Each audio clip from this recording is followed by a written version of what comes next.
Hey, Monarch women's soccer fans, welcome to the latest edition of In Hindsight, our look at ODU women's soccer with head coach Angie Hind. Hello there, coach. Hey Ted, how are you? I'm doing very well. First of all, let's not bury the lead. You have qualified for the Conference USA Women's Soccer Championships. Congratulations. Thank you, Ted. Yeah, we're excited. We had a tough start to the season, but I think the team have done so well to get us there. So we're excited. I would think in this topsy-turvy season, to say the least, that had to be one of your major goals. Get to the championship, hopefully be playing your best soccer by then and see what happens. Yeah, exactly. And this year, because of COVID and how we've changed the schedule of the league, we only play 6 games conference as opposed to 10.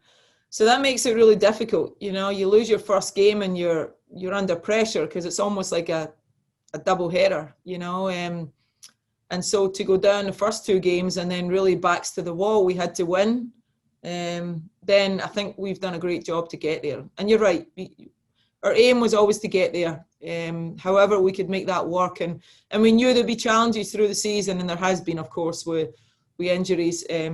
But we're happy to be there and grateful that we're a little bit more healthy now, just at the right time. Let's talk about your last match against unbeaten in Conference USA Western Kentucky, a 1-1 tie. First of all, it had to be kind of weird pulling the ball out of your own net first time in a month or so. Yeah, and didn't Casey do well? She almost saved it as well. No, it was, but I think we went out to win the game, and of course, in your preparation for that, you expect certain things, and you know, to be in that position, and we didn't start awfully well. I thought we were a little bit. We looked just a little bit not sluggish but unsure, especially in the first half when I felt the game was there to go. So we put ourselves in a little bit of a tough spot at half time, and then the second half I thought we responded real well, and there's no doubt we wanted to win the game, but we couldn't put the ball in the net. We couldn't just create enough. Megan had a real good chance just towards the end of the game that we thought we had finished it, but no, we took something from a game which was important for us.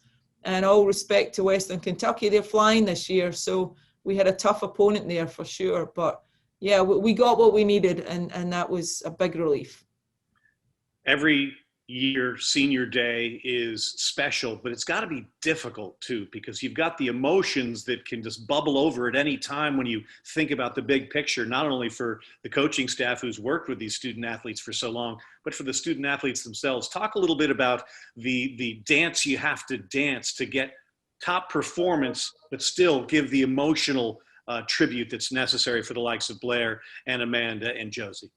Yeah, and that's what's always difficult for me, if I'm honest, because it's a very unique thing here in the States that we do this senior day. And I think it's really an awful lot for our players to cope with emotionally. You know, I know how I feel, but we're trying to recognize, and we can't do it fully because we can't have anyone else on the field. So we're trying to make them feel special and do the right thing. And the players are all excited before the team talk, and there's all the big high of that. And then we come down and we try and get focused for the game, and then we go out on the field and we present the pictures and thank them, and that's emotional. And then it's like, okay, guys, let's go. It's really, really difficult. I know if I was a player, I would find it very tough. But credit to those guys, and you know, Blair, Amanda, Josie, they're real good kids. They've been a big part of what we've done here the past 4 years. So we didn't want to forget the opportunity or just excuse it. We wanted to find a way to get them on the field and make them feel special. And I think we did that. So it was nice. But, you know, the important thing is they would tell you we wanted to get the results so that we keep playing. Do you as a coach take time during the off season after the last match of the year? When do you sort of let it soak in that the relationships you forged with the seniors will now take a different turn? When do you give yourself the opportunity to emotionally absorb it? Yeah, not right now.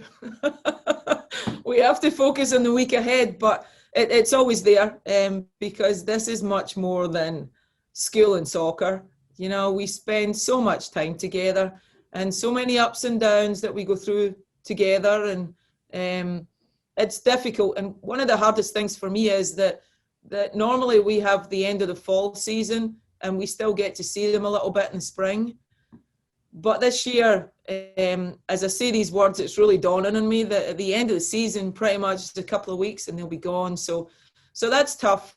But we'll find time to spend some moments together. But right now, we just need to focus on the tournament and see if we can have these guys graduate with something special. And that's the plan. Between now and April 13th through the 17th down in Houston, you'll be prepping for the tournament. Anything special or different you'll do at this time of year to get ready for this event? Yeah, and that's a good question, and it's one that probably every coach is asking themselves right now. How should we go about it? Because we want to be as physically prepared as we can be. We want to be mentally ready, but we need to be mentally ready at the right time. There's no point peaking and being all about it right now, and we need to be all about it on Tuesday. So we want to take care of some details, things that quite often are the difference between winning and losing. And a lot of that at this stage of the season is how you feel, the confidence levels, the belief, the trust in each other to do their job, and then also finding a little bit of sparkle. And that's what we're trying to take care of just now, and making sure that at moments our players feel good about those moments and those opportunities. So it's really kind of details, but trying to keep everyone together and on a high and healthy, that's also important. All right, Coach, before we get you out of here, it's spring in Augusta, Georgia. The Masters up and running. You've got an international field, of course, for this event. What do you think of the Masters coming up? I'm sticking to the one sport these days, Ted. Golf is golf for us Scots, but I'm sticking to what I know best. And right now, hopefully, that's soccer. Very good. Coach, congratulations on the season thus far. You've qualified for the Conference USA tournament coming up later this month in Houston. Best of luck. Thank you. That is Angie Hind with the latest edition of In Hindsight, a look at the ODU women's soccer team here on Monarch Media.